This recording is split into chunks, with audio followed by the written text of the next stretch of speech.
Hello and welcome back to another video. In this problem, we're asked for how many values of k is it true that k minus 3 within an absolute value plus 2 is equal to 1.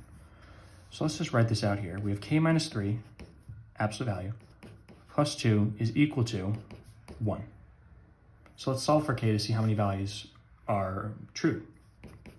Subtract 2 from both sides. These cancel. We get the absolute value of k minus 3 is equal to 1 minus 2 is negative 1. Now, before we go and try and solve this, we have to recognize something. The absolute value of any number is either positive or 0, right? The absolute value of 0 is 0. The absolute value for any other number is greater than 0. So for no value, no matter what k you put in here, the absolute value of k minus 3 is never going to be equal to negative 1 because that's a negative number. So for how many values of k is it true that this is equal to 1? There are no values of k.